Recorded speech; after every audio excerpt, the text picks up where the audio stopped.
Bien.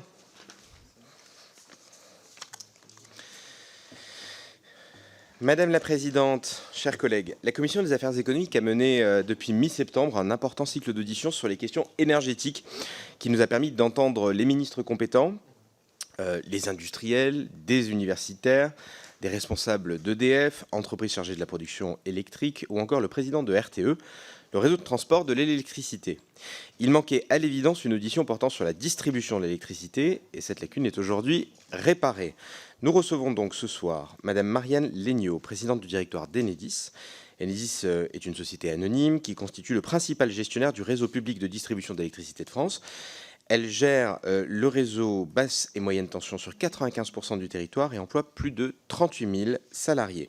Comme le soulignait Luc Rémont, probable futur PDG d'EDF, lors de son audition par notre commission le 26 octobre, je cite, « Enedis est un élément clé du groupe EDF parce que son activité est la plus proche du terrain ». Je souhaite d'ailleurs profiter de cette introduction pour rendre hommage aux femmes et aux hommes de votre entreprise qui se mobilisent pleinement au quotidien et dont l'action est essentielle pour rétablir le courant après des aléas climatiques. Comme les producteurs et les transporteurs, Enedis doit relever les défis de la transition énergétique. Il vous faut accompagner les nouveaux besoins énergétiques des Français et des territoires, le développement de l'autoconsommation, la multiplication des objets connectés et particulièrement la révolution du véhicule électrique qui vous amène à préparer le réseau de distribution pour lui permettre d'accueillir 15 millions de véhicules électriques d'ici 2035. Il faut également contribuer à la sobriété énergétique, notamment cet hiver où des tensions pourraient se produire en cas de grand froid. Votre intervention en ce domaine suscite des interrogations. Je ne parle pas ici des ignorants qui confondent l'enclenchement automatique de la chauffe du ballon d'eau chaude durant la nuit entre le 15 octobre 2022 au 15 avril 2023 avec des coupures d'électricité. Ce sont souvent les mêmes qui déversaient de fausses informations sur le compteur Linky. Je parle plutôt des interrogations sur votre capacité à effectuer des interruptions ciblées qui ne perturberaient pas, par exemple, les services de communication. Pourriez-vous nous apporter des précisions sur ce point? Madame la Présidente, vous avez la parole. Merci Monsieur le Président, Mesdames, Messieurs les députés. Merci pour l'invitation qui m'est faite de parler cet après-midi devant vous. Un grand plaisir pour ma part d'échanger avec vous dans un moment où, vous le savez, les enjeux relatifs au secteur de l'énergie sont à la fois nombreux et complexes. C'est au cœur du travail de votre commission. Ce sont des enjeux de court terme, des priorités immédiates. Vous en avez cité certaines. Elles doivent se combiner avec une nécessaire vision qui doit guider des choix de long terme. Donc, vous l'avez rappelé, pour appréhender l'ensemble de ces questions, il est indispensable de regarder l'intégralité de la chaîne de valeur de l'électricité, depuis les producteurs jusqu'aux clients finaux, et bien sûr le réseau de distribution d'électricité par ses missions, par son organisation, est l'un des acteurs majeurs de ce secteur. Alors vous le savez, ce réseau appartient aux collectivités locales. Enedis en est l'opérateur, l'investisseur, le gestionnaire, le développeur sur 95% du territoire. Quelques chiffres avant de commencer. Il s'agit du plus grand réseau européen qui représente 1,4 million de kilomètres de lignes, soit 35 fois le tour de la Terre. Chaque année, nous construisons 15 000 kilomètres de réseau neuf. Sur la zone que nous gérons, les Français bénéficient aujourd'hui d'un réseau de distribution qui est disponible 99,99% du temps. Vous l'avez rappelé, Monsieur le Président, grâce à l'engagement au quotidien des 38 000 hommes et femmes d'Enedis qui travaillent sur l'ensemble du territoire français et sont répartis sur près de 800 sites. Notre pays dispose ainsi d'une infrastructure essentielle, performante, en laquelle il peut avoir confiance, à la fois pour assurer des besoins d'acheminement en électricité partout et pour tous, j'y reviendrai, mais aussi pour conduire les grandes transformations nécessaires à l'atteinte de la neutralité carbone. Donc je voudrais, dans le temps qui m'est donné, vous faire partager à la fois les enjeux qui sont les nôtres, les principaux, et bien sûr les atouts dont nous disposons pour les relever. Alors quels sont ces enjeux? 5 enjeux principaux, de manière rapide. Le premier, bien sûr, celui qui préoccupe tous nos concitoyens, c'est la maîtrise des prix de l'énergie pour eux, pour les collectivités locales, pour nos entreprises, avec des prix qui ont atteint des pics incroyables cet été en prix du mégawattheure par euro. Une hausse donc brutale et de grande ampleur qui suscite beaucoup de difficultés. Est-ce que le réseau public de distribution peut contribuer à sa manière à la maîtrise de ses prix. Dans une facture d'électricité, le tarif d'acheminement, qu'on appelle le TURP, représente un peu moins d'un tiers de la facture d'électricité. La part dite énergie pèse pour un tiers et les taxes pèsent pour, on va dire, le dernier gros tiers. Le TURP n'a donc aucun impact sur les prix de marché de l'électricité. Ces derniers reflètent uniquement le coût de la fourniture d'énergie. Mais nous sommes une entreprise de service public, donc au service de nos clients, qui sont les Français, et nous faisons donc tous nos efforts possibles pour dégager de la performance et de la productivité afin de limiter l'impact sur la facture de nos clients. À cet égard, Linky permet, par une meilleure connaissance des usages de consommation, mais aussi par leur capacité combinée à des éco-gestes, permet de réaliser des économies sur cette facture d'électricité qui sont estimées jusqu'à 12% par l'ADEME. Deuxième enjeu, c'est la fin programmée des combustibles fossiles. L'électricité, elle représente aujourd'hui 25% de la consommation finale d'énergie. C'est la situation en 2022. Elle est amenée à représenter, suivant le scénario RTE qu'on prend, entre 55 et 60% de notre consommation finale d'énergie en 2050. Donc nous allons faire x2 en consommation d'électricité, en même temps que nous allons, nous au sens la collectivité nationale, déployer d'intenses efforts d'efficacité énergétique, donc au global, baisser la consommation d'énergie, mais l'électricité va augmenter. Cette électricité décarbonée que nous acheminons a la vocation à se substituer aux énergies fossiles partout où nous pouvons électrifier les usages. Dans les transports, dans les bâtiments, dans le chauffage.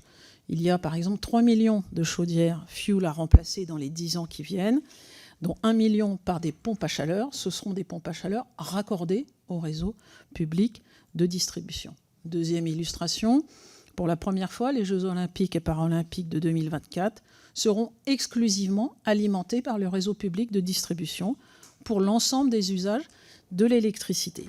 Cela implique qu'aucun groupe électrogène fuel ne fonctionnera pendant cet événement, ce qui constituera un changement majeur pour le secteur de l'événementiel et une économie de 4 millions et quelques de litres de diesel par rapport au JO de Londres en 2012. Dernier exemple, nous opérons aujourd'hui une activité que nous n'aurions peut-être pas imaginé nous voir demander il y a 5 ans, c'est l'électrification des quais des ports français. Dans le cadre du projet Zéro Escale, il nous est demandé d'amener l'électricité jusqu'aux quais de stationnement des gros bateaux de croisière ou de ferry qui, lorsqu'ils sont à quai, pour avoir de l'électricité pour leurs usages, sont obligés de faire tourner des moteurs diesel, ce qui entraîne de la pollution, de la fumée et donc beaucoup de nuisances environnementales, en particulier pour les habitants.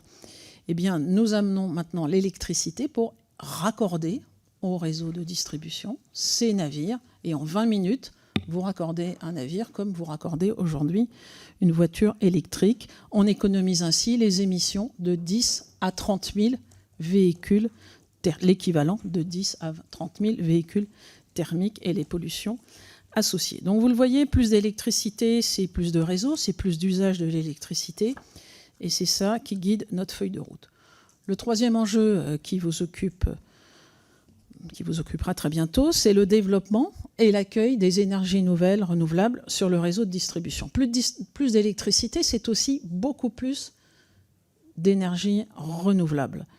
Aujourd'hui, ces énergies renouvelables, solaires, éolien, en dehors des très grandes installations, et en particulier de l'éolien en mer qui est raccordé directement sur le réseau de transport, donc chez nos collègues de RTE, tout le reste, environ 90% de la production renouvelable française, est raccordé au réseau de distribution publique.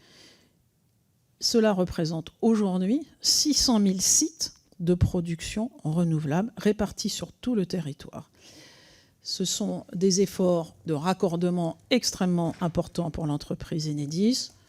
Un chiffre qui peut être cité. En 2018, nous avions établi un record. Nous avions raccordé 2,5 gigawatts d'ENR. En 2021, nous avons battu ce record avec 3,7 gigawatts d'ENR raccordés. Mais nous n'allons pas nous arrêter là, puisque pour respecter la trajectoire de la PPE, il nous faudra passer de 600 000 sites de production renouvelable à 1 à 2 millions de sites, en fonction de la taille des projets, dans les 3-4 années qui viennent. Ce développement, il ouvre un nouveau défi, qui est celui du pilotage de la production et de la consommation sur le réseau de distribution. Parce que ce réseau, il continue bien sûr à assumer sa mission, j'ai envie de dire historique, distribuer et amener l'électricité aux consommateurs, mais il doit désormais aussi collecter cette électricité à partir de ces sites de production. Et donc il vit en fait une triple révolution. La chaîne de valeur, elle partait d'unités de production de grande taille, des centrales nucléaires, hydrauliques, thermiques, et nous descendions, après le transport, l'électricité, jusqu'au client final. Donc c'était un fonctionnement dans un seul sens, à partir d'unités centralisées sur un réseau physique. La triple révolution, c'est que ce fonctionnement est maintenant bidirectionnel, puisque ces sites injectent et soutirent sur le réseau. Le réseau, il est bien sûr toujours physique, mais il est de plus en plus digital. Donc, en fait, il est doublé d'un réseau complètement numérique. Et enfin, ce ne sont plus que des installations centralisées, elles sont aussi décentralisées. Cela nécessite de piloter le réseau électrique de manière de plus en plus fine, grâce à des objets connectés comme Linky, mais aussi comme nos postes de distribution smart, à partir de beaucoup également d'intelligence artificielle. Alors, est-ce qu'on peut faire plus vite et plus pour ce raccordement d'énergie renouvelable? Dans quelques jours, vous allez engager l'examen après le Sénat du projet de loi dit « Accélération de la production ENR ». Nous sommes bien sûr du côté d'Enedis extrêmement favorables à toutes les mesures qui vont permettre d'accélérer, de simplifier, d'anticiper notre activité de raccordement. Il faudra simplement veiller à ce que des délais impératifs qui pourraient être fixés soient cohérents avec ce qu'il est possible de réaliser en termes de matériel, par exemple, puisque, vous le savez, il y a des difficultés, comme de nombreux secteurs industriels, en termes d'approvisionnement en matériel, également compatible avec les responsabilités d'acteurs qui interviennent sur toute la chaîne de ces raccordements. Il n'y a pas qu'Enedis, mais nous sommes bien sûr à la disposition des rapporteurs, des députés et des administrateurs pour en discuter. Quatrième enjeu, la mobilité électrique. Les IRVE qui y sont associés. Là aussi, une évolution incroyablement ambitieuse.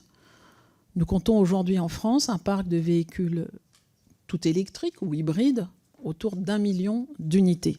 Il s'agit de passer à 17 millions d'ici 2035, qui, vous le savez, marque le ban, l'interdiction des véhicules thermiques. Donc là, nous parlons d'un véritable plan Marshall de la mobilité électrique que nous sommes amenés à mettre en œuvre du côté d'Enedis. Ça sera plus de 25 000 installations de recharge de véhicules électriques, y compris dans le collectif résidentiel, et 400 000 branchements par an aux alentours de 2030, puisque cette activité doit commencer à vraiment décoller à partir de 2025-2026 en termes d'investissement.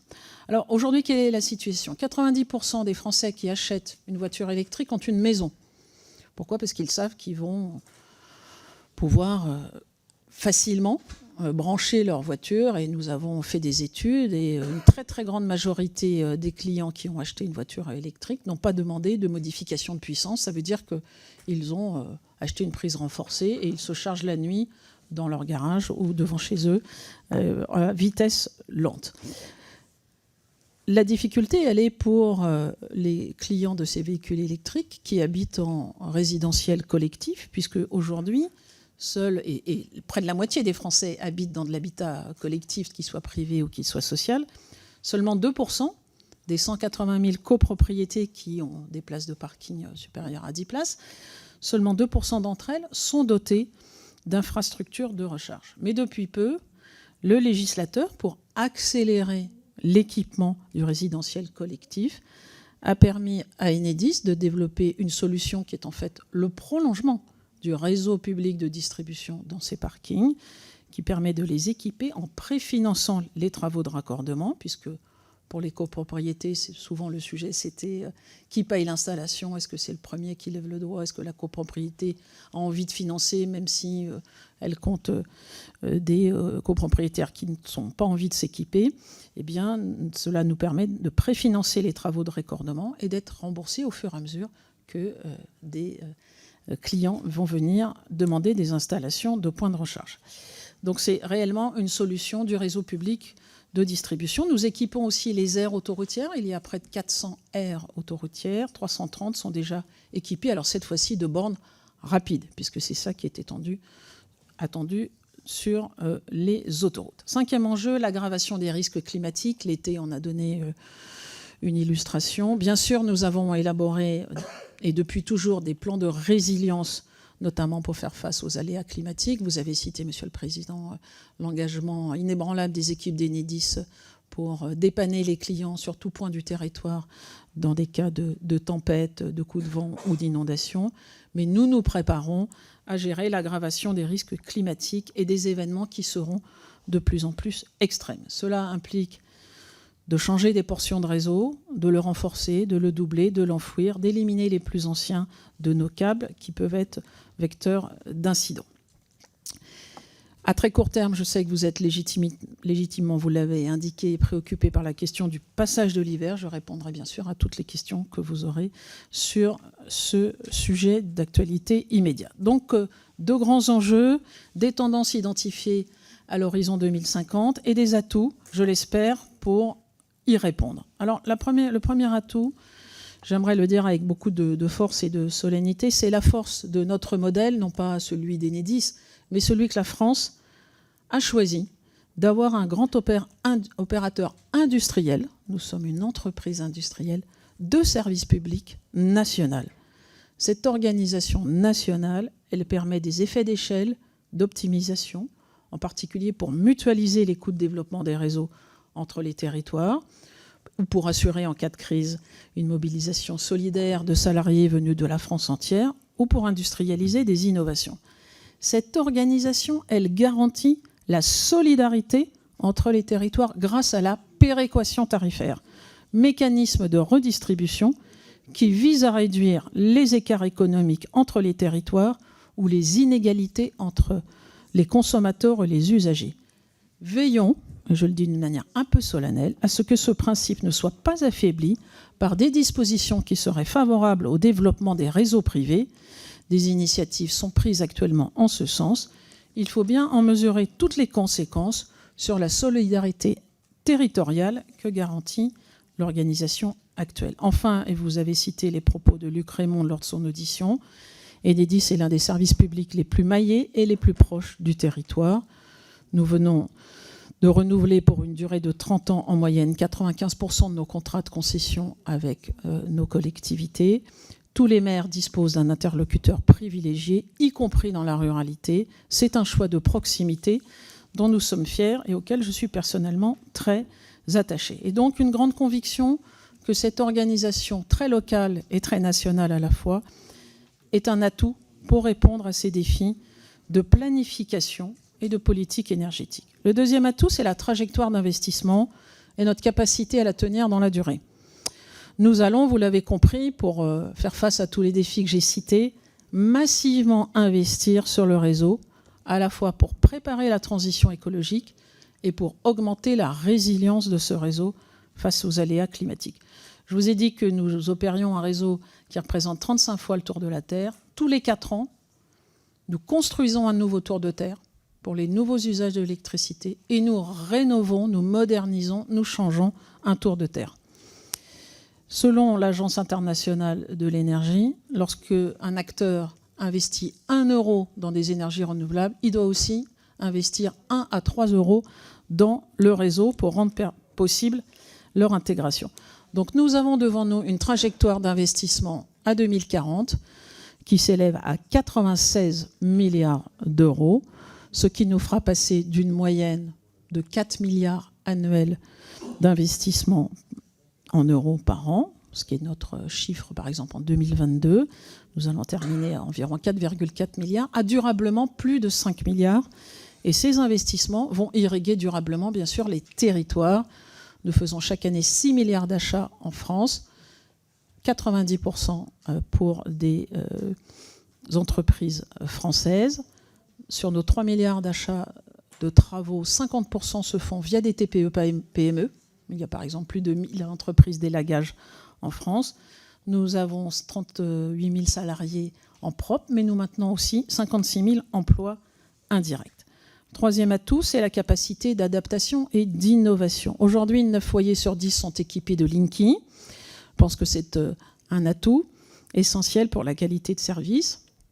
Bien sûr, vue du client, ça permet des interventions à distance. Quand vous voulez augmenter votre puissance, quand vous déménagez, plus personne ne se déplace, c'est fait à distance immédiatement. Vous avez des factures sur relevé réel et non pas sur index estimé. Également vue du réseau, puisque nous pouvons nous transformer de plus en plus en gestionnaire d'un système de distribution qui va gérer un équilibre entre l'offre et la demande au niveau local, avec, je l'ai dit, de plus en plus de production intermittente.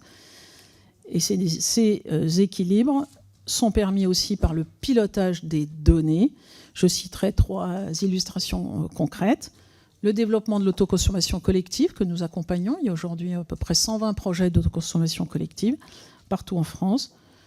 Ces données permettent de flécher la rénovation thermique des bâtiments. Elles permettent de dire à une collectivité, regardez, tel lycée, il consomme de manière aberrante par rapport à tel lycée de la même région, même population, même sociologie, même conditions de température. Donc, concentrez votre opération de rénovation thermique sur ce bâtiment.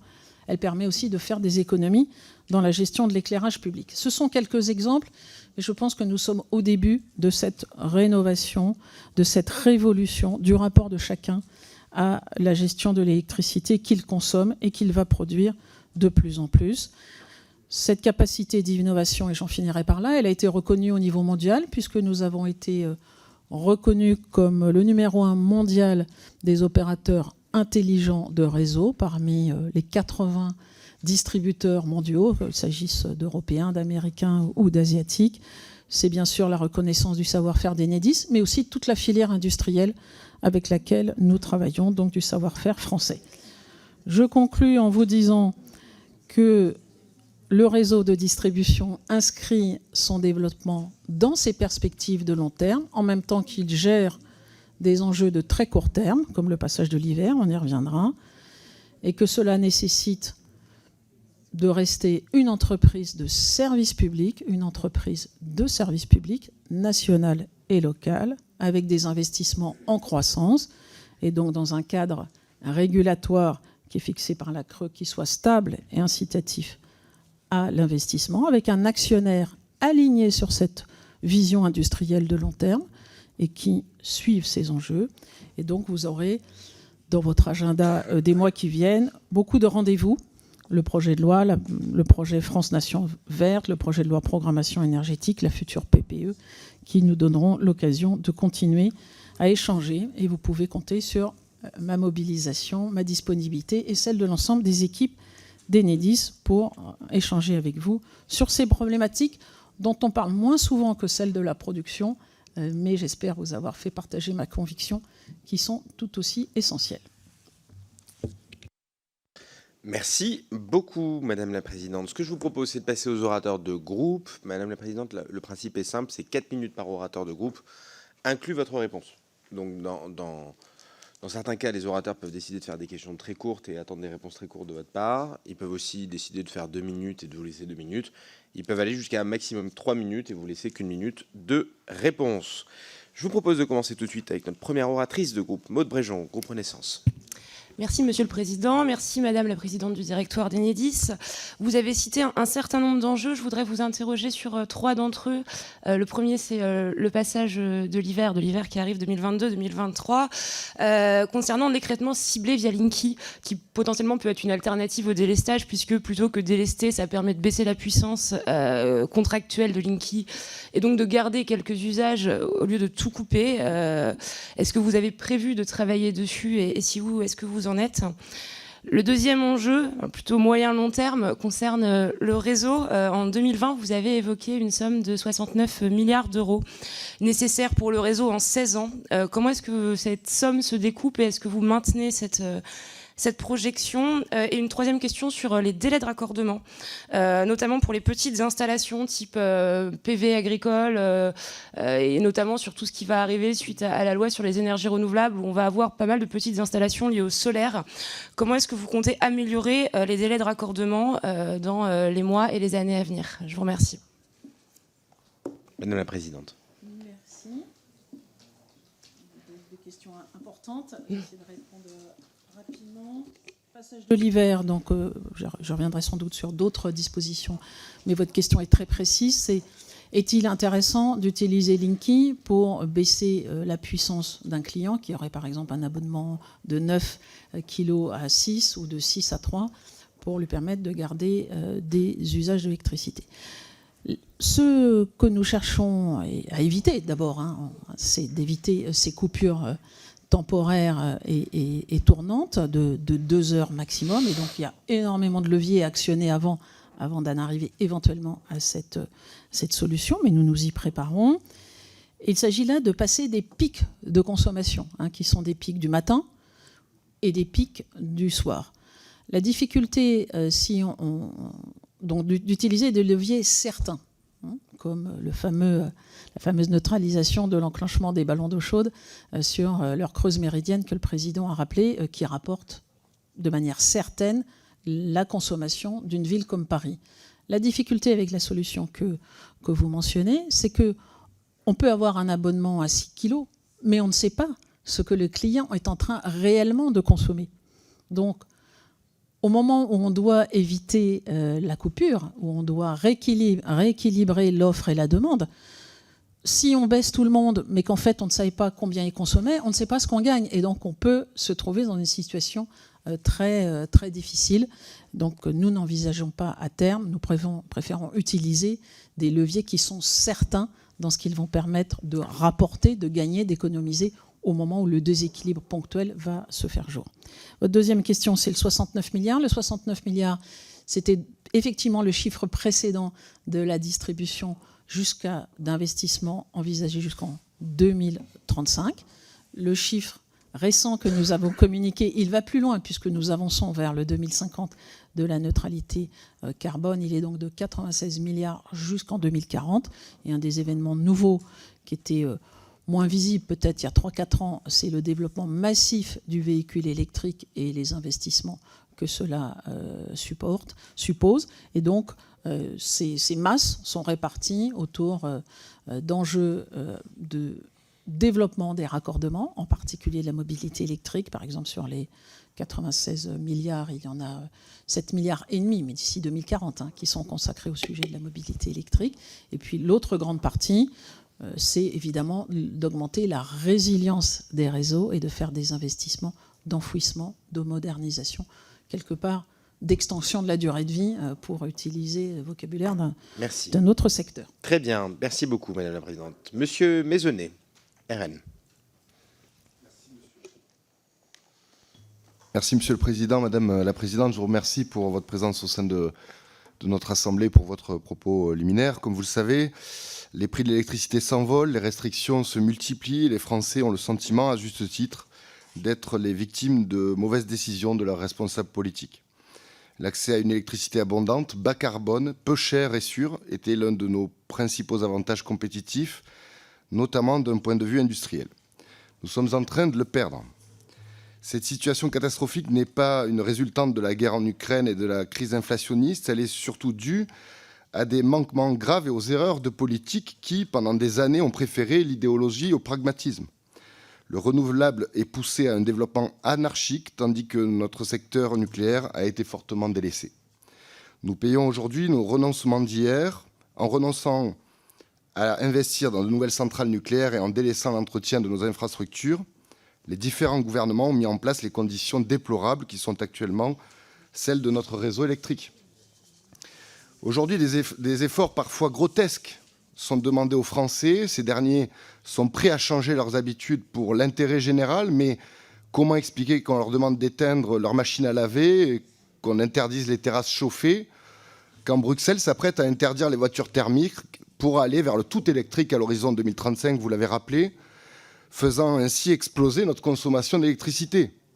Aujourd'hui, le gouvernement prétend vouloir réindustrialiser la France, mais comment le faire si la demande continue de croître et que la production ne suit pas ?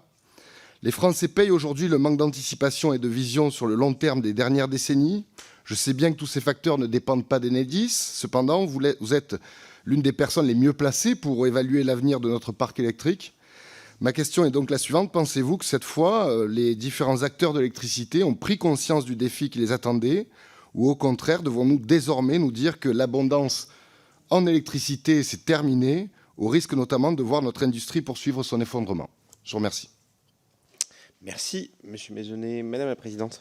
Merci pour cette question dont vous avez rappelé en la posant qu'elle s'adressait aussi à d'autres acteurs que le réseau public de distribution. Donc, simplement, j'ai noté que vous avez indiqué que le réseau électrique était dans un état déplorable. Ça n'est pas le cas. J'espère vous avoir rassuré sur ce point. Il est dans un état de très haute qualité. Il remplit ses missions, en particulier en termes de continuité d'alimentation. Et nous faisons tout pour renforcer à la fois sa résilience et sa performance au service de nos clients. Donc, pour la partie qui est de ma responsabilité, et malheureusement, moi, je suis juste l'entreprise qui opère le réseau public de distribution, au bénéfice d'ailleurs de tous les fournisseurs, hein, puisque nous avons ces missions de service public et tous les fournisseurs sont nos clients. Simplement, j'ai l'impression, pour répondre de manière un peu générale à votre question, que la conscience autour de l'importance des questions d'énergie dans l'économie française, dans la souveraineté française également, dans l'indépendance énergétique du pays, sont peut-être plus importantes aujourd'hui, en tout cas parmi nos concitoyens, qu'elles ne l'étaient hier. Peut-être on peut le regretter que ce soit sous l'effet de facteurs négatifs, mais ces sujets sont à la fois géostratégiques, mais ils sont aussi, et j'espère vous l'avoir fait partager, très concrets. L'électricité que nous acheminons, c'est la vie quotidienne des Français, c'est leur confort, c'est le développement économique des territoires, c'est de l'emploi, c'est de la formation professionnelle, c'est de l'insertion, c'est de l'apprentissage. Voilà, donc nous sommes très mobilisés sur ces missions qui s'exercent effectivement dans un cadre qui aujourd'hui est complexe et chahuté. Merci beaucoup. Monsieur Lenné, LFI. Ça y est. Merci, Monsieur le Président.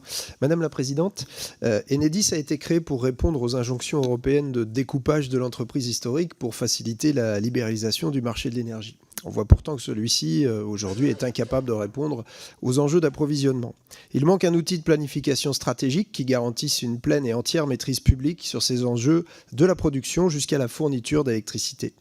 Ne pensez-vous pas, alors que l'État a fait le choix de recapitaliser EDF à 100%, qu'il conviendrait d'aller plus loin en modifiant les statuts d'EDF, d'Enedis et de RTE pour revenir vers une forme plus intégrée, sous la forme d'un établissement public, afin de répondre aux enjeux de service public, mais aussi pour écarter le risque d'un retour d'un projet de type Hercule.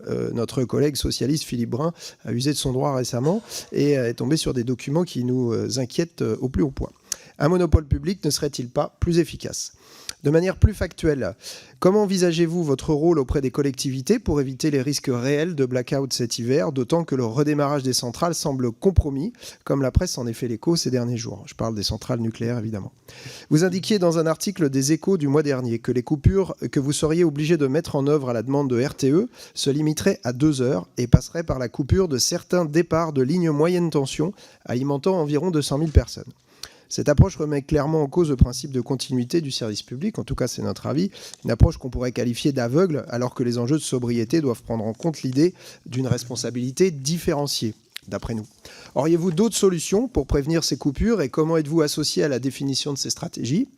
Notamment, Enedis travaille sur la question des éclairages publics qui représentent 40% de la consommation des collectivités. Ne pensez-vous pas que le gouvernement doit légiférer pour transformer les incitations de couper l'éclairage de nuit en véritable obligation pour les collectivités, mais aussi pour les grandes enseignes ? Alors que nous allons vers une nécessaire électrification des usages, vous en avez parlé dans votre propos liminaire, et un développement de la voiture électrique en particulier, pensez-vous possible de tenir l'agenda de développement des bornes électriques publiques et des raccordements à domicile? Vous avez déjà en partie répondu. Enfin, alors que la loi sur les énergies renouvelables est actuellement en discussion, comment abordez-vous les enjeux de développement des capacités de distribution? Quelles sont les principales difficultés à surmonter qui permettraient d'aller vers le scénario de 100% renouvelable proposé à la fois par RTE, par l'ADEME et Négawatt et que nous faisons nôtre au groupe LFI-NUPES? Dernière chose, disposez-vous aujourd'hui des ressources et des moyens humains pour ce faire, développer les renouvelables, alors même que vous êtes déjà, si nos informations sont correctes, en sous-effectif chronique? Merci. Madame la présidente. Merci, monsieur le député. Beaucoup de questions dans vos questions. Je commencerai par le sujet des coupures. Effectivement, ce que nous cherchons à développer, c'est d'abord tous les autres leviers qui nous permettent d'éviter cette solution extrême. Quels sont ces autres leviers? Ce sont d'abord des leviers de sobriété. Donc, nous avons beaucoup communiqué autour des usages, de ce que permet de faire Linky, alors au-delà de ce que Mme Bréjon évoquait tout à l'heure, mais ce qu'on peut faire avec Linky pour à la fois connaître sa consommation en consultant notamment l'application Enedis à mes côtés, qui est très facile d'usage, mais il y a celle aussi des fournisseurs, et en pilotant mieux chez soi ces appareils électriques. Sur le réseau, il y a d'autres leviers que nous allons mettre en œuvre. C'est la baisse de tension, puisque cela permettra une baisse de tension de 5%, d'économiser là aussi autour de 3 à 4 gigawatts, donc suivant le nombre de gigawatts qui nous manqueront.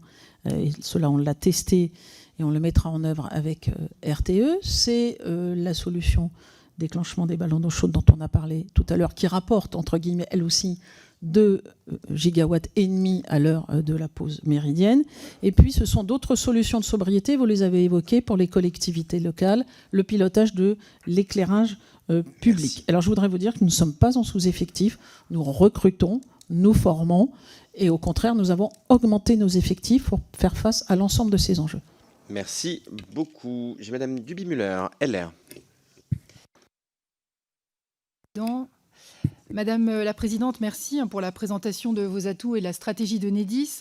En tant qu'élue d'un département de montagne, je souhaite appeler votre attention sur les conséquences pour la sécurité de la population permanente et saisonnière des zones de montagne d'une interruption de l'alimentation électrique des infrastructures de télécommunications durant cet hiver, dans le cadre du plan de délestage qui se traduirait par l'impossibilité temporaire d'acheminer les appels d'urgence.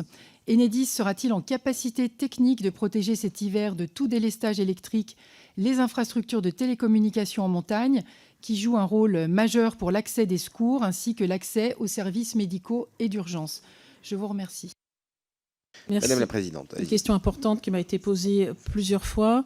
Donc, dans les plans envisagés éventuels de délestage temporaire par période de 2 heures, comme ça a été rappelé tout à l'heure, les coupures ne se font pas évidemment pas via le compteur Linky, elles se font directement sur le réseau de distribution, sur ce qu'on appelle des départs qui alimentent des milliers de clients suivant sa configuration.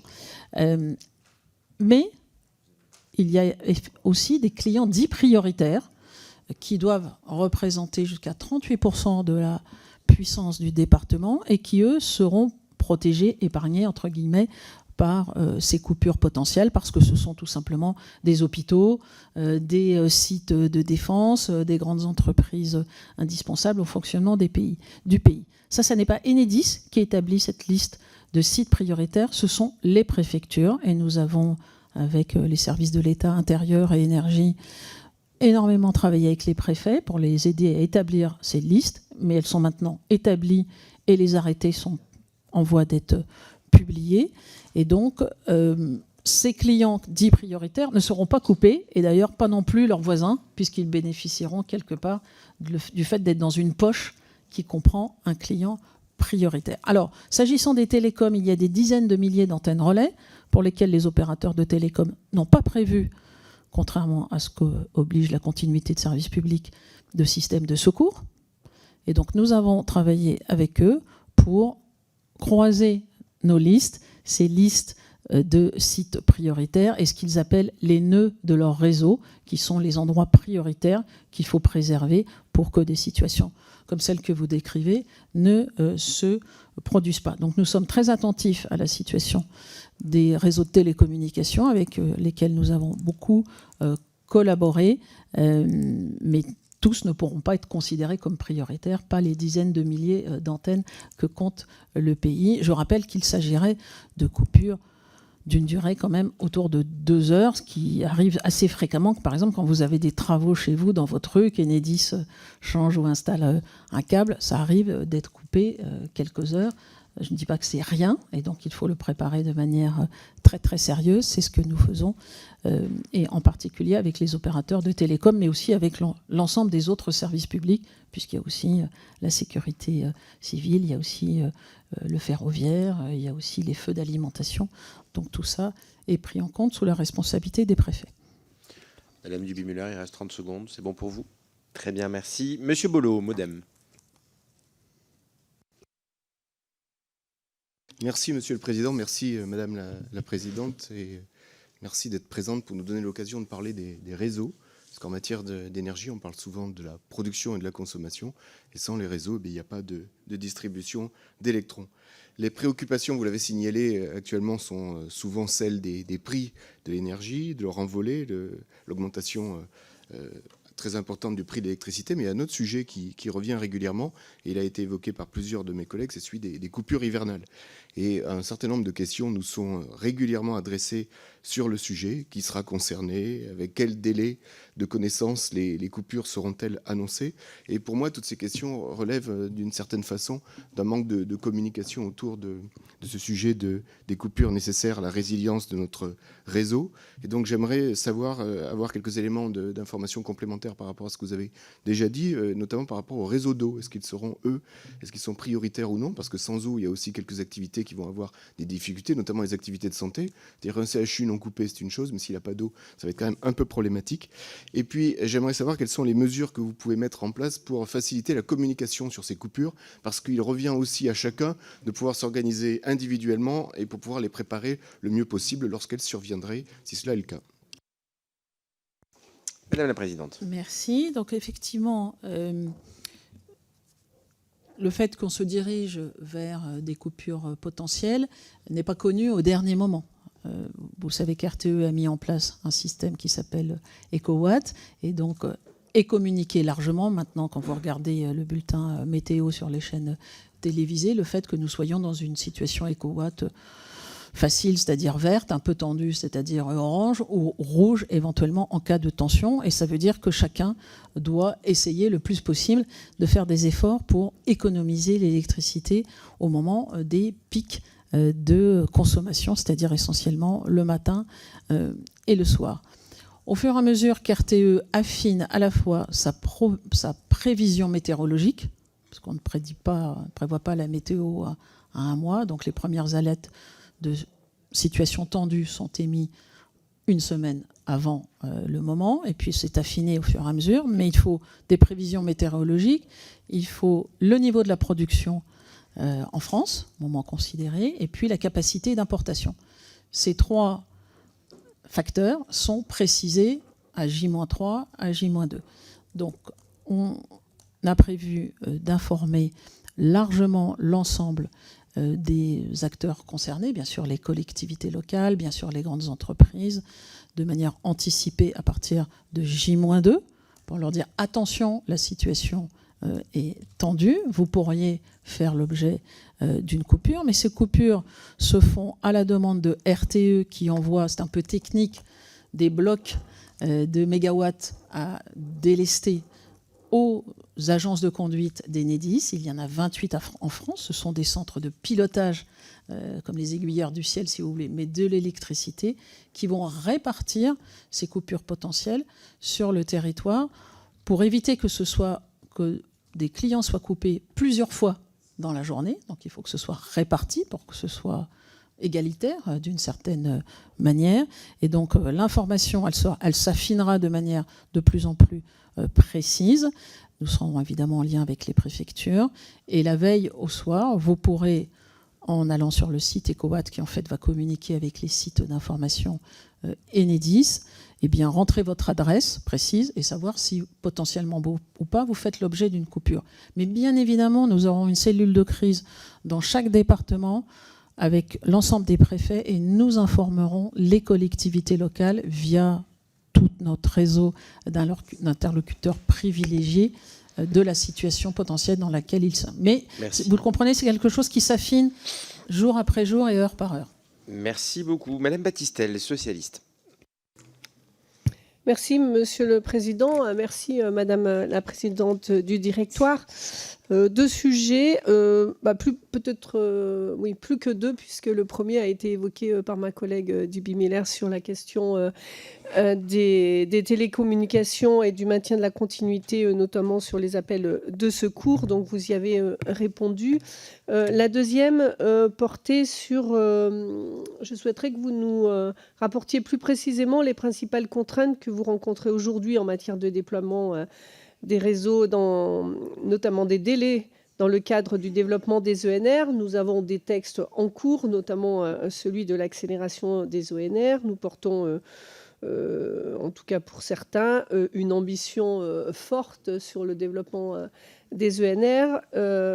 Notre ambition, c'est une chose. La capacité de pouvoir suivre en matière de développement des réseaux et de confortement des réseaux en est une autre. Donc, pouvez-vous nous donner plus précisément le cadre des contraintes que cela pourrait poser? Vous disiez tout à l'heure que 600 000 sites avaient été équipés et que vous visez entre 1 et 2 millions de sites.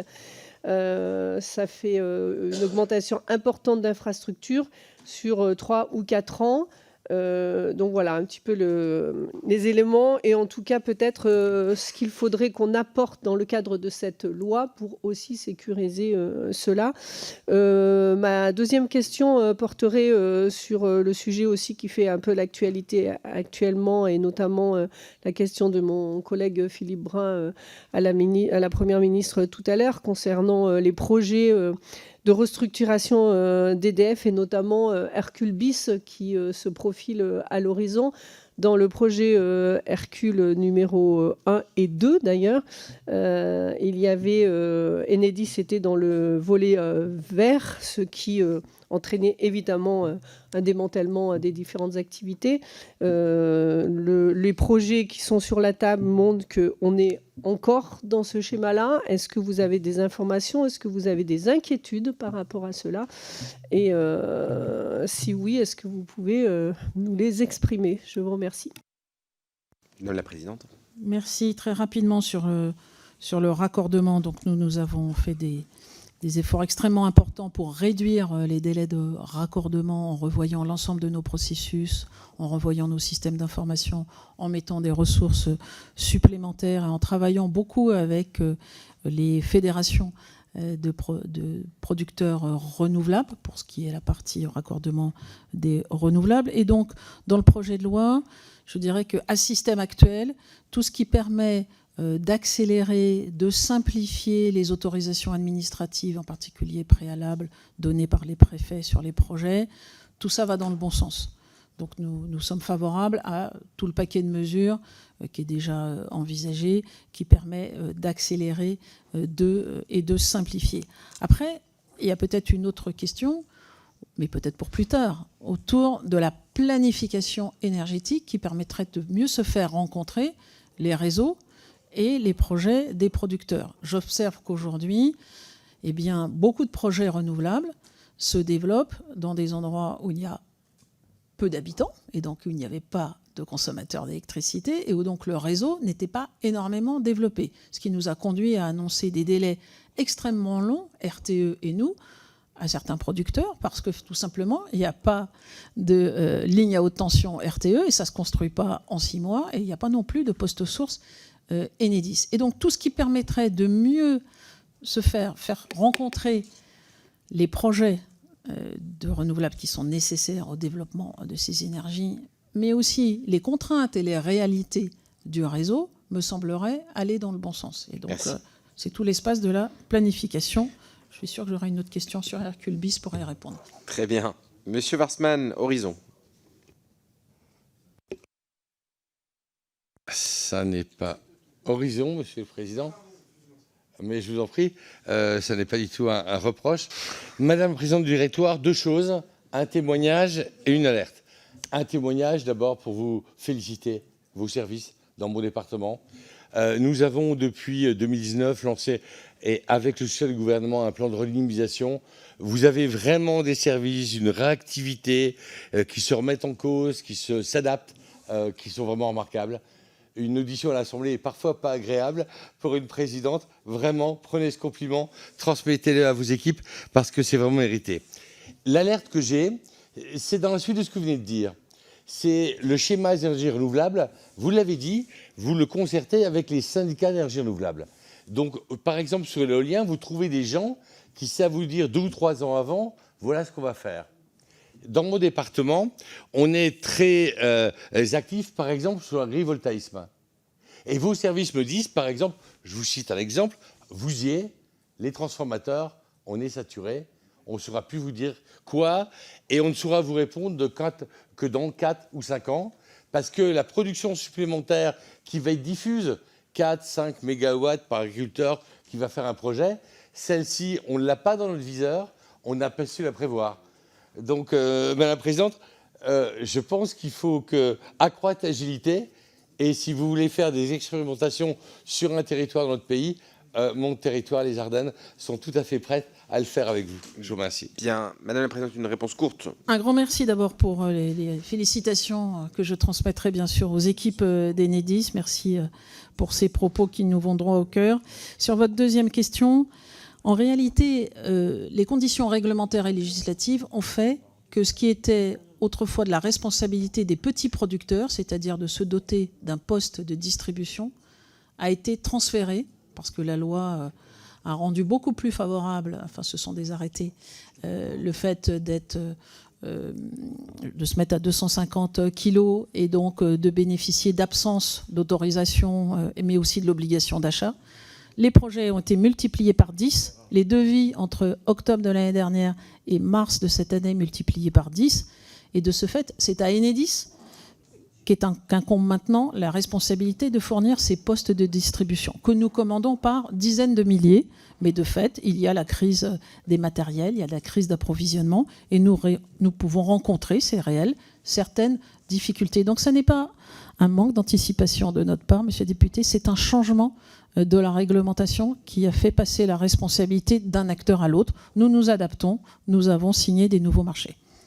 Bien, Madame Lernoux, écologiste. Merci.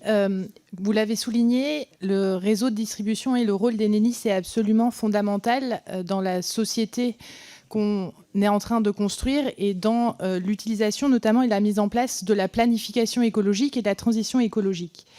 Je voulais aborder 2 sujets principaux. Le premier, j'ai envie de dire, c'est la question du modèle. Vous y avez fait référence, des contrats de concession avec les collectivités territoriales et leur renouvellement, puisqu'il y a, et dans mes anciennes fonctions d'élu local, quand même une surprise dans le fait que les collectivités territoriales n'ont pas de réel pouvoir d'action ou de contrôle sur les investissements qui sont faits et comment ils sont faits. Il y a des comptes rendus annuels de contrats de concession dans lesquels vous rendez compte des investissements, mais par exemple, pour donner un exemple, avec l'établissement et le déploiement du compteur Linky, il y a eu une baisse dans les investissements dans les réseaux locaux.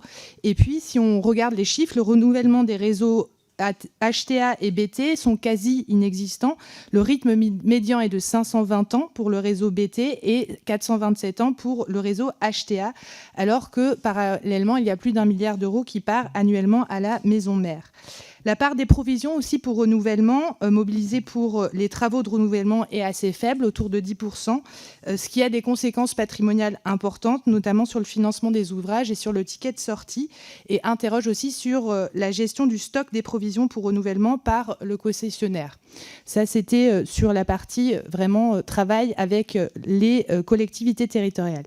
Sur le raccordement sur les énergies renouvelables ensuite, puisque j'aimerais vous reposer la question sur avez-vous chiffré ce que ça représente pour l'évolution du réseau Enedis, le scénario de RTE et de l'ADEME du 100% énergie renouvelable. On voit aujourd'hui, vous avez évoqué des territoires plus ruraux. Dans la métropole dans laquelle je vis, il y a là aussi des remontées des communes qui ont des délais de raccordement absolument délirants sur des projets d'installation aux énergies renouvelables qui sont déjà installés, et une incompréhension forte qui monte dans le fait qu'il y a des investissements publics qui ont été faits, qu'on parle d'une crise de l'énergie et que faute de raccordement, on ne peut pas bénéficier de cette électricité. La même chose sur les projets d'autoconsommation. Vous avez évoqué 120 projets en France. Nous en avons mené plusieurs, notamment sur la métropole de Nantes, avec là aussi un travail en commun, mais des difficultés aussi par rapport au raccordement qui obèrent et qui freinent aussi des projets qui sont pourtant essentiels sur le renouvellement, sur en tout cas le développement des projets d'autoconsommation, qu'ils soient collectifs, publics, privés. En tout cas, c'est sur ces deux questions. Et puis, il y aura une question aussi subsidiaire sur la résilience des réseaux face au réchauffement climatique. Merci beaucoup. Alors, en 1 minute, une réponse à toutes ces questions. Scénario 100% ENR, nous avons rédigé la partie du rapport RTE qui concerne la distribution. Et donc, si on va vers un scénario, tous les scénarios ont beaucoup plus de ENR. Et donc, c'est ça les hypothèses que nous prenons. 100% ENR, au lieu d'investir 5 milliards par an dans les réseaux de distribution, il faudra investir 8 milliards. Donc c'est une question pour la collectivité nationale. Le dividende, toute entreprise remonte un dividende à sa maison mère, sinon c'est une administration, ce qui n'est pas notre cas. Et troisième question, vous avez évoqué le contrat de concession que nous venons de renouveler, et je m'en félicite avec la métropole de Nantes. Je pense que le compte-rendu d'activité doit faire quelques centaines de pages, donc il donne beaucoup de détails, et c'est normal que nous en donnons sur notre activité à ce qui est notre co-contractant, et ça s'accompagne surtout d'une convention de transition écologique qui nous permet d'avancer ensemble vers cet avenir de la sobriété et de la neutralité carbone. Merci beaucoup. Monsieur Molac, Liot. Merci, Monsieur le Président. Donc, Madame, alors j'avais une question aussi sur le réseau d'adaptation par rapport aux ENR, parce qu'effectivement, on va développer en particulier le photovoltaïque, dont je rappelle que le coût est à peu près de 50 à 60, enfin était avant la crise, de 50 à 60 euros du mégawatt, et l'éolien, qui est à peu près à 70 euros du mégawatt. Je dis ça parce que le nucléaire, c'est plutôt à 120 euros, 140 euros du mégawatt. Donc, ce n'est pas forcément le moyen le meilleur marché pour pouvoir avoir de l'électricité. Alors, il a l'avantage, lui, de ne pas être intermittent, d'accord, mais c'est quand même, ça coûte cher, faut le savoir. Donc, chez nous également, on a un bon réseau avec le syndicat d'électrification du Morbihan, qui est propriétaire du réseau, et donc ça se passe plutôt bien. D'ailleurs, je n'ai pas de personnes qui viennent se plaindre à ma permanence. Donc, a priori, ça doit bien se passer, sinon... Vous inquiétez pas, ça finirait forcément dans ma permanence. Donc j'ai bien entendu vos réponses. Moi aussi, je suis assez sensible à cette organisation de type national. Je rappelle quand même que c'est un acquis post-Seconde Guerre mondiale et que la péréquation et la solidarité, ce sont des choses qui, pour moi, veulent dire quelque chose. Alors j'aimerais bien que, si vous pouviez nous expliquer et puis mettre fin à cette polémique comme quoi le Linky, c'est l'opérateur qui viendra regarder ce que font les gens, décrocher tel ou tel appareil, etc., ce qu'il ne peut évidemment pas faire. On a eu aussi une polémique sur les chauffe-eau qui avaient un tarif réglementé, comme quoi il avait été décidé que ces chauffe-eau chaufferaient plutôt à telle époque, à telle autre, et ça y est, et certains avaient polémiqué en disant que ça y est, c'était, je sais pas, Big Brother ou l'État qui venait directement dans les maisons pour allumer le chauffe-eau. Il faudrait, je pense, tordre le cou à tout ça parce que c'est un peu pénible et finalement, ça ne nous aide pas à être efficace lorsque nous aurons des pointes de consommation. Ça rejoint d'ailleurs mon propos introductif. Madame la Présidente. Merci de nouveau pour les remerciements que vous adressez aux équipes d'Enedis pour leur travail en proximité des territoires. Nous sommes vraiment là pour être à vos côtés sur le développement des projets de transition écologique. Et à Enedis, nous parlons de la transition écologique. Notre projet d'entreprise industrielle et humain est fondé sur la transition, pas seulement énergétique, mais écologique, parce que notre responsabilité, elle est plus large que celle de la seule électricité. Et donc oui, il y a eu beaucoup de polémiques au départ du compteur Linky, dont je voudrais rappeler quand même que c'est un grand projet industriel qui est arrivé en temps et en heure, puisque nous avions 5 ans, 2016-2021, pour installer 90% des foyers français avec le compteur Linky. Et cela a été fait. Ce n'est pas peut-être si souvent qu'un projet atterrit en temps et en heure, et surtout pour un coût inférieur au budget initial envisagé.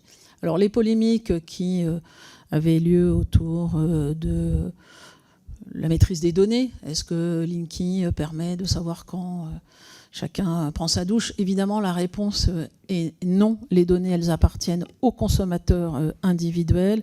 Elles ne sont communiquées à des fournisseurs, par exemple, qu'avec son accord, et tout un système réglementaire extrêmement encadré et contrôlé par la CNIL, qui vient souvent nous voir pour vérifier que tout est bien en place, qui garantit cela. Vous avez évoqué les derniers développements. J'aimerais dire qu'au contraire, Linky permet, parce que déconnecter le ballon d'eau chaude, son enclenchement entre 12h et 14h, ça c'est possible depuis les années 70. Il n'y a pas besoin du compteur Linky pour faire ça.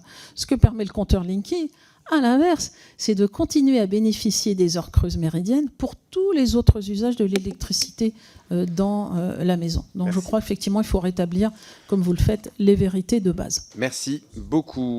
Je vais vous proposer de passer aux questions individuelles. Nous commençons par Monsieur Bouix. 1 minute par question individuelle et vous répondrez à la toute fin. Monsieur Bouix. Merci Monsieur le Président. Madame la Présidente, Madame Legnaud, dans le Calvados, à Hérouville-Saint-Clair, et j'en profite d'ailleurs pour saluer son maire Rodolphe Thomas, Enedis a mis en place un dispositif d'accompagnement aux économies d'énergie pour les propriétaires occupants. Il s'agit du dispositif Help Rénov'. Enedis fournit ainsi des pistes d'économie pour ses clients. Dans un contexte d'incertitude où chacun cherche des informations pour s'en sortir au mieux, la Normandie, région pilote en France, permettra peut-être, avec une généralisation du dispositif, d'aider l'ensemble des Français. Pouvez-vous nous expliquer plus en détail ce dispositif, ainsi que les échéances pour son élargissement? Merci, Madame la Présidente. Merci. Madame Trouvé. Merci. Bonjour, donc, chers collègues, Madame la Présidente. Donc, j'étais ce matin dans ma circonscription sur le site Enedis de Noisy-le-Sec pour soutenir les salariés qui sont en grève depuis le 24 octobre. Et depuis, il y a une cinquantaine, comme vous le savez, d'autres sites qui sont mobilisés. Et leur demande, comme vous le savez, c'est une juste révalorisation des salaires, puisque leurs salaires n'ont été augmentés, il me semble, que de 2,3% cette année. Ils demandent une augmentation supplémentaire de 5%, comme dans bien d'autres entreprises, et notamment la maison mère EDF, ce qui permettrait à peine que les salaires suivent l'augmentation des prix depuis 2 ans. En somme, ils ne demandent qu'un maintien de leur salaire réel. Donc ma question est celle-ci. Aujourd'hui, puisqu'il me semble que vous étiez en négociation avec eux, qu'en est-il de cette demande d'augmentation des salaires? Y aura-t-il un maintien du salaire réel, comme ils le demandent, maintien du salaire réel depuis 2 ans? Et encore, je ne compte pas le pouvoir d'achat qui a été perdu depuis 10 ans, puisqu'à chaque fois, les hausses de salaire n'ont oscillé qu'entre 0 et 0,3%, alors que la hausse des prix était autour de 1%. Merci. Merci. Monsieur Dive. Merci Monsieur le Président. Madame la Présidente, je vais un peu dénoter et ne pas parler de coupure d'électricité ou de problèmes de réseau. Simplement me référer à l'actualité. Hier, aujourd'hui, nous apprenons qu'il y a des mouvements de grève dans plusieurs centres Enedis en France, dans le Rhône, Boulogne-sur-Mer, dans Loir-et-Cher, etc. Et je fais appel à votre passé et d'expérience de DRH dans un autre grand groupe pour avoir une réponse, non pas sur les suites qui seront données individu par individu, mais plutôt pour nous rassurer sur le fait qu'on ne se heurte pas dans quelques semaines à des situations de blocage pour l'ensemble de nos concitoyens, comme on l'a pu le vivre il y a maintenant quelques semaines dans d'autres secteurs. Merci beaucoup. Monsieur Bollot. Merci Monsieur le Président. Madame la Présidente, je voudrais revenir sur vos propos liminaires. Vous nous avez indiqué 2 choses. La première, évidemment, en nous rappelant le rôle de la péréquation, des réseaux et de la solidarité territoriale. Et puis, inversement, en nous disant que vous appuyez le développement de l'autoconsommation collective. Et donc, j'aimerais vous interroger sur les limites de cette autoconsommation qui fait actuellement l'objet d'un grand intérêt alors que les prix de l'énergie, notamment de l'électricité, augmentent et que certains territoires peuvent s'appuyer sur des potentiels de production et de production électrique locaux. Donc, quelles sont les limites de cette autoconsommation? Dans quelle limite elle est-elle bonne et dans quelle limite ne l'est-elle plus, quoi? Merci. Madame Bateau. Merci, Monsieur le Président. Deux questions. La première, c'est sur la sobriété ou sur la décroissance de la consommation d'électricité. Est-ce qu'Enedis porte des projets dans ce domaine? On se souvient que sur le compteur Linky, les gouvernements successifs n'ont malheureusement pas retenu la proposition d'avoir un afficheur déporté qui permettrait aux gens d'avoir en permanence le suivi en fait de leur consommation. Voilà. Donc, est-ce que vous avez des projets dans ce domaine? Deuxième question, qui est la résilience du réseau de distribution aux événements climatiques extrêmes qui s'accumulent et qui s'aggravent. Donc, je voulais savoir si le format de la force d'intervention rapide d'Enedis, qui est bien connu de tous les Français, notamment de celles et ceux qui peuvent être confrontés à ces événements et qui voient les équipes intervenir pour rétablir l'électricité, est-ce que le format actuel de cette force est suffisant? Et ma deuxième question, très brièvement, Monsieur le Président, c'est les câbles à papier imprégnés. C'est-à-dire qu'on a, avec les très fortes vagues de chaleur et les canicules extrêmes, une fonte en fait de l'isolant de ces vieux systèmes de câbles. Est-ce qu'on a une proportion de ce que ça représente à l'échelle nationale et du risque que cela représente pour le réseau de distribution d'électricité? Merci beaucoup. Monsieur Bourgeot. Oui, Monsieur le Président, Madame la Présidente. Moi, je voudrais revenir sur les réseaux. On avait aujourd'hui on va dire un réseau construit par rapport à des lieux de production qui n'étaient pas très importants, on va dire à l'échelle nationale.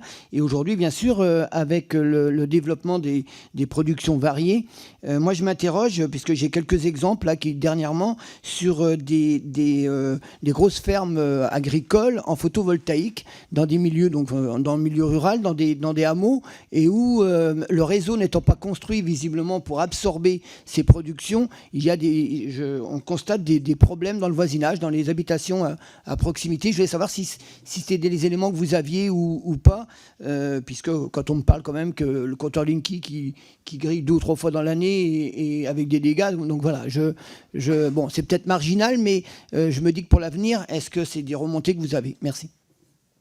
Merci. Madame Battistel.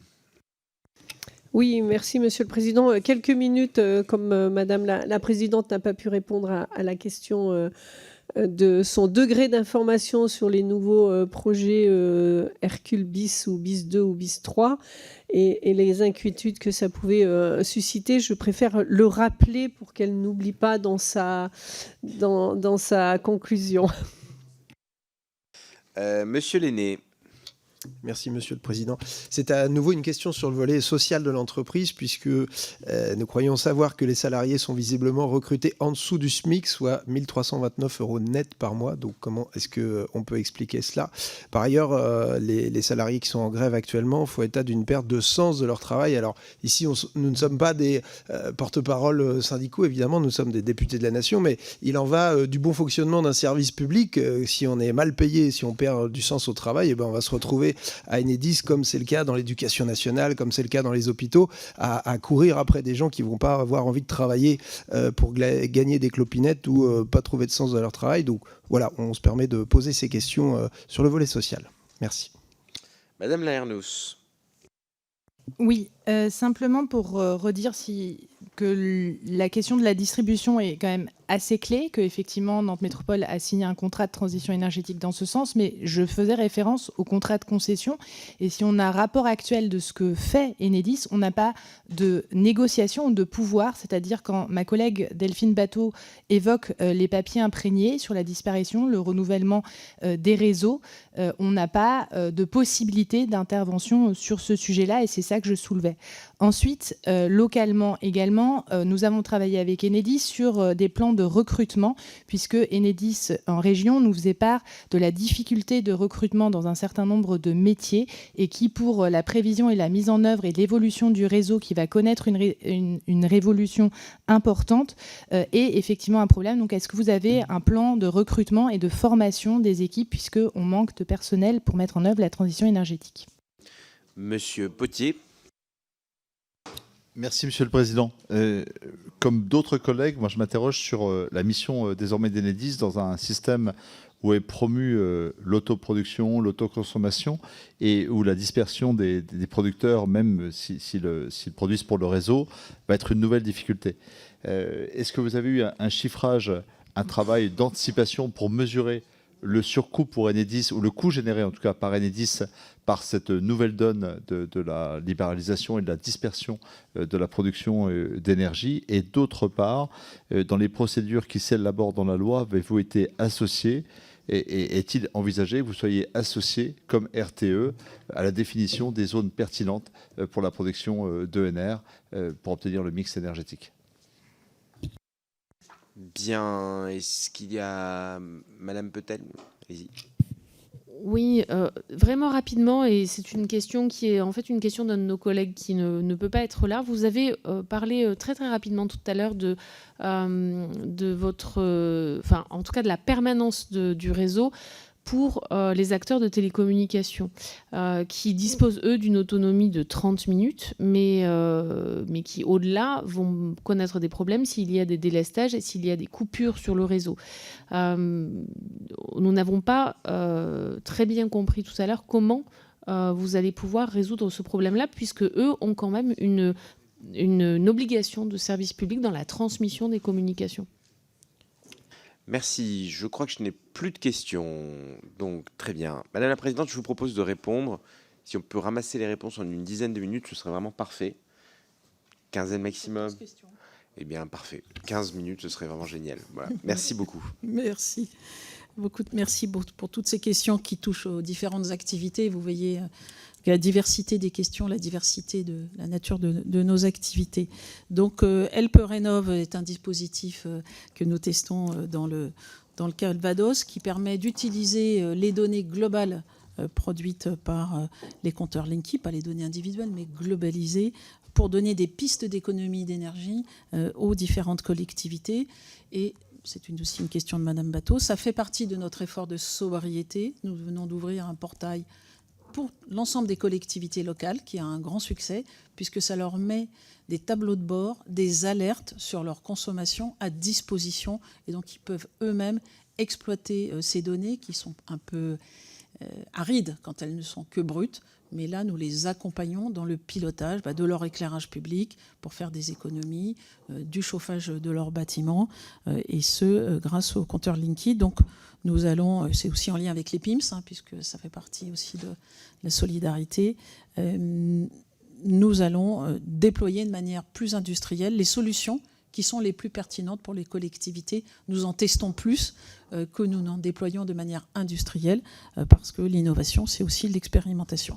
J'ai eu beaucoup de questions sur les aspects sociaux, et donc je souhaiterais y répondre. Donc effectivement, en ce moment se déroulent des négociations salariales. C'est la troisième ronde de négociations, ce qui prouve qu'il y a un véritable dialogue social. Je voudrais rappeler ce que nous avons proposé. Donc j'ignore à date si ça a été accepté, puisque les négociations sont en cours. Nous avions fait l'année dernière une augmentation de 3,3% pour l'année 2022. Nous proposons aujourd'hui une augmentation moyenne des salaires de 8,85% pour 2023.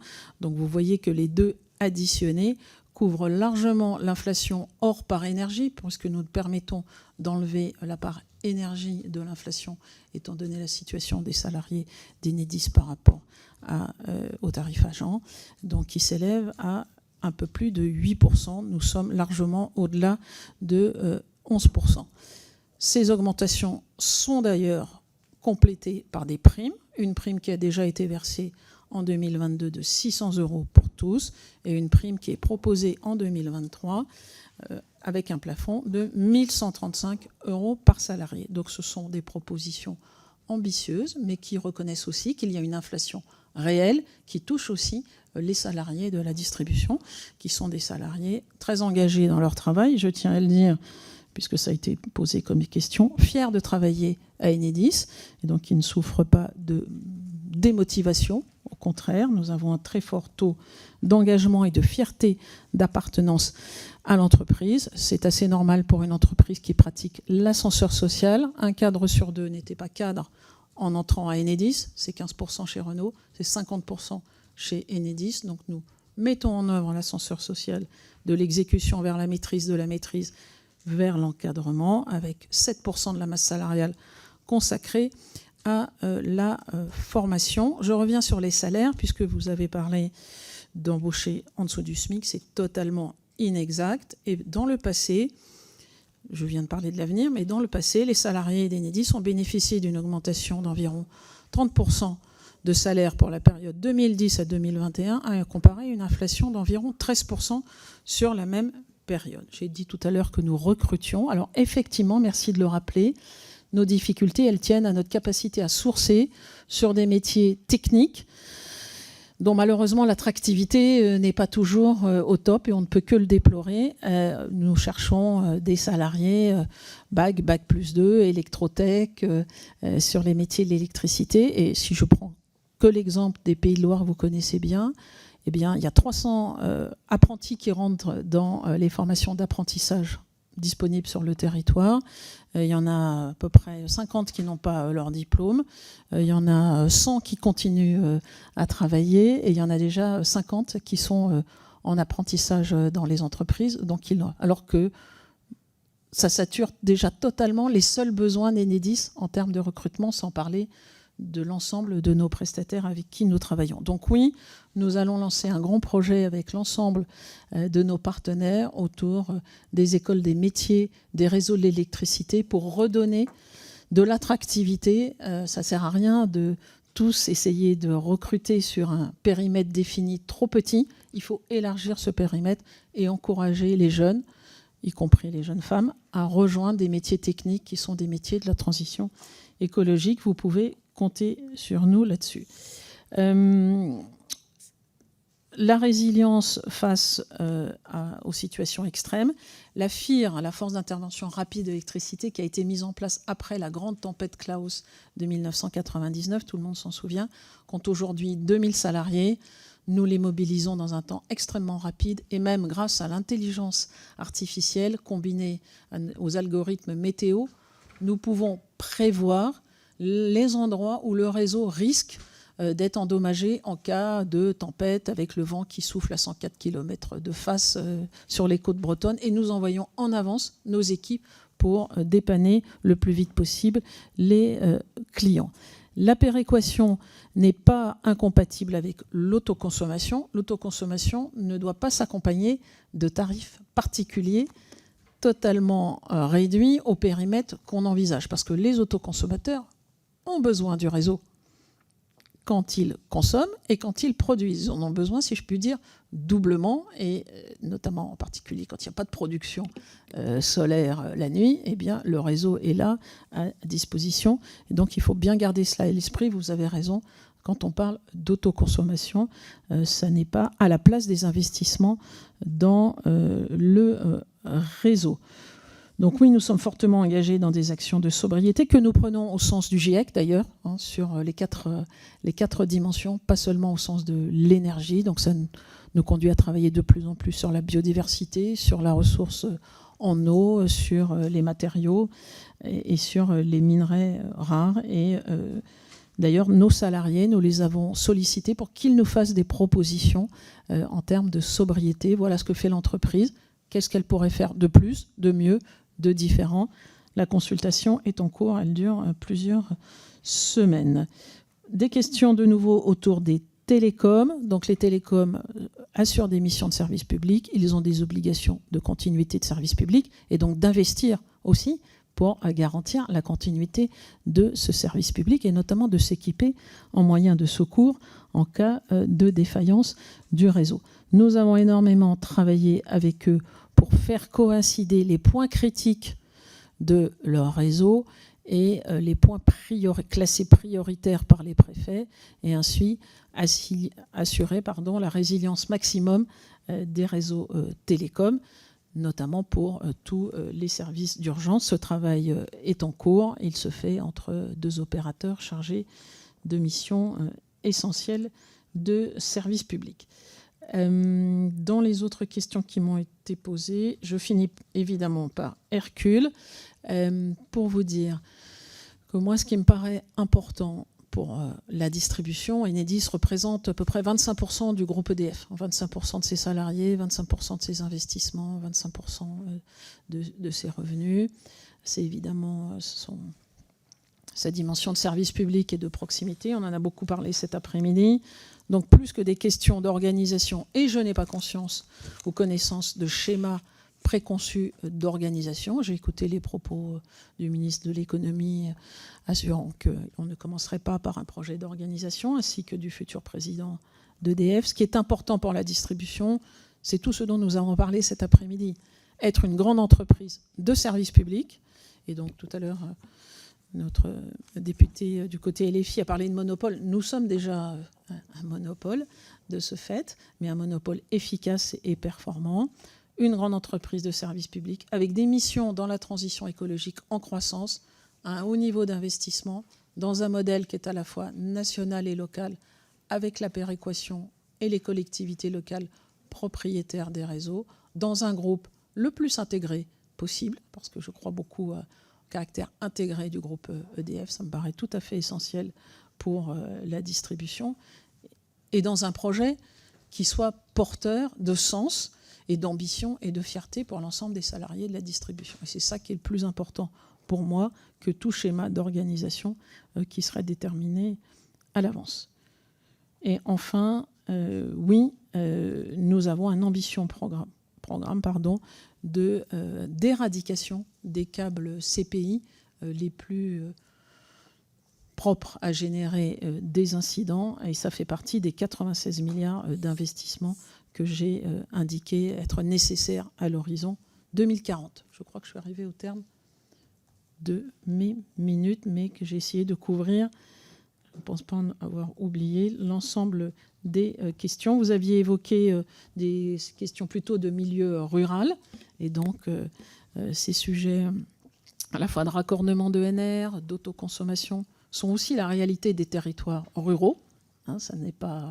Ce ne sont pas des sujets métropolitains ou urbains, ce sont aussi des sujets ruraux. Par exemple, nous avons accompagné l'élargissement de la distance entre des fermes pour qu'elles soient considérées à l'intérieur d'un unique projet d'autoconsommation collective. La réglementation a été changée il n'y a pas longtemps pour que des distances plus importantes puissent être prises en compte.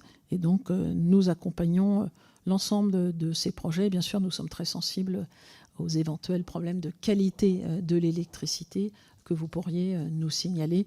Mais comme je l'ai dit, la disponibilité du réseau est à 99,99, tout à fait excellente. Merci beaucoup, Madame la Présidente, pour votre disponibilité et la qualité de vos réponses. Merci, chers collègues. Et je vous propose de nous retrouver demain, 9h30, pour l'examen du rapport d'application de la loi Assurance Emprunteur d'une part. Et puis nous aurons une table ronde sur l'éolien en mer et le photovoltaïque dans le cadre du PJL ENR. Je vous remercie, je vous souhaite une très bonne soirée.